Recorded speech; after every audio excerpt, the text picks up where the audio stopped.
let's just sew whatever. Hey guys, welcome back to my channel. In today's video, I'm going to be talking to you guys, not about forks, about zippers, because I've gotten a lot of questions about zippers, and I realized that I didn't learn this information super quickly. It kind of happened over time, so now you get a chance to learn it quicker than I. So there are many different types of zippers, and it may be hard to know what is right for your project. So in my last video, I was making zipper pouches, and I was using these all-purpose zippers. These are number 3 dress or something like that. I get these from waywalk.com, but these are great for little projects. You can see this has a little tiny zipper pull. So it's not something you'd really want to use on handbags necessarily. Of course, this is all subjective, so whatever you like, it's all good. But I like to use these for zipper pouches, smaller projects where you don't need a large zipper really, but you can always try and add a little charm to them. So that is number 3, all-purpose zipper. The next one that I know of is 4.5 handbag zippers. So I get a lot of these from Etsy, Zip It, Zipper Island. There's all different kinds, but these have this very large zipper pull here, and they are nylon as well. So I really enjoy these, but I don't use them as often because they are somewhat limiting. I used to think not. I was like, no, these are the best thing ever, but Zipper by the Yard is actually very handy, so I'll show you guys that in a minute. But these have quite a wide tape, but there isn't a wide coil, so that's why these are 4.5. So if you buy like number 5 zipper pulls, these are not compatible because the tape is wider and the teeth are thinner. So these are actually closer to the number 3 coils. You can see that they're not much bigger as opposed to number 5, which is much wider. So the coil part is this here, and these are all nylon. I prefer nylon. They do sell like plastic molded zippers for jackets and stuff like that at local fabric or craft stores, and those can actually melt with your iron if you use too much heat because it is plastic. So I believe that nylon is the way to go. There is also metal zipper teeth, which are very thick, and it actually has a different slider. So I am not a huge fan of metal zippers, but they do give a very classy feeling. But if you use a zipper pocket to, let's say, berth your bag through, the zipper is metal. It can actually scratch your leather, vinyl, whatever. So that's one reason I kind of tend to stay away from metal zippers. Another kind of zipper is a nylon invisible zipper. Some people I've seen use these in bags. More power to you. Not a huge fan of that. They can break very easily. So these are great for garments and like home decor, so in pillows and stuff like that. So I would not recommend invisible zippers for bag making. Just don't do it. So the next thing I'm going to talk about is Zipper by the Yard. So where's my little clicker? Hold please.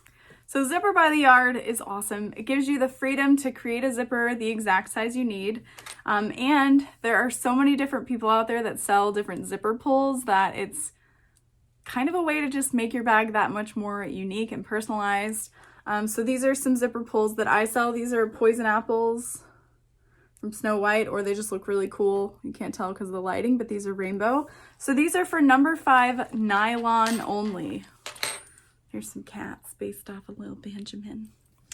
So these work with number 5 nylon tape. So to get the pull on, it can be a little bit tricky, but you can use a shrimp fork or regular fork or the Zipper Genie, which I use a lot. But I'm going to show you guys how to use it with a fork because the Zipper Genie is so stinking expensive and I don't know that it's super worth it. So let me go ahead and show you guys really quick. Also, Zipper by the Yard does come in number 3 if you prefer number 3 size for certain projects. I got some and it's so teensy compared. So this is number 3, this is number 5. The width of the tape, of course, is smaller, but of course the coils, they're almost half the size. 3, 5, duh.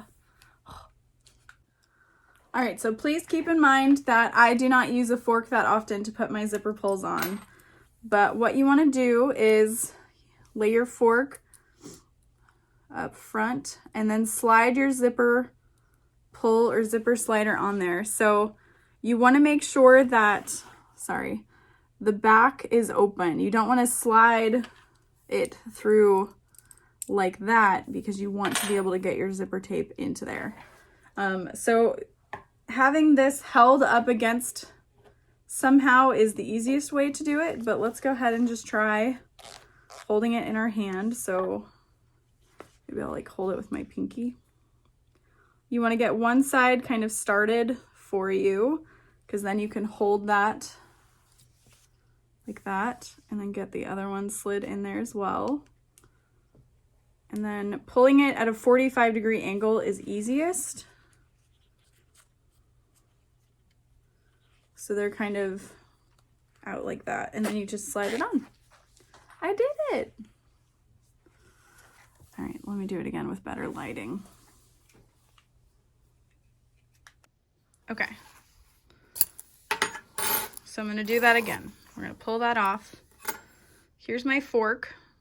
Shout out to Lejeune for recommending a shrimp fork. Like you, I procured it from a restaurant. Okay, so there it is, slid in between the tines of the fork. I can clearly see the in and out of the slider. We're gonna start by putting one side in, getting it started. You don't wanna go too far down, just about the length of the slider. And then we're going to work the other end in. And you wanna hold it out at a 45-degree angle. I'm holding it with my pinky. Oh, maybe not. Holding it with my thumb and pinky in the back. How did I do this? Maybe I held it in my lap.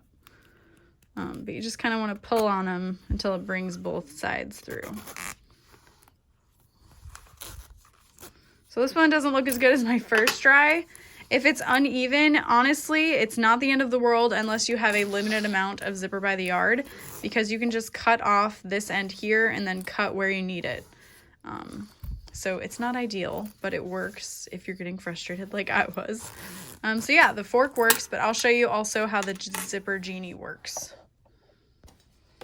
So this is like a $70 tool. Is it necessary? I don't think so, but I use it anyway because I bought it. So I slide it onto my table. You can also just get a clamp for a regular old fork. I've seen a lot of people do that. So let me move my camera a little bit. So again, this part here that's holding the pull on the slider, that's what we want to slide into here. And then the zipper pull just kind of lays on top. And then, oh, wrong way. We can take our zipper by the yard, holding it out at 45-degree angles, and slide it in.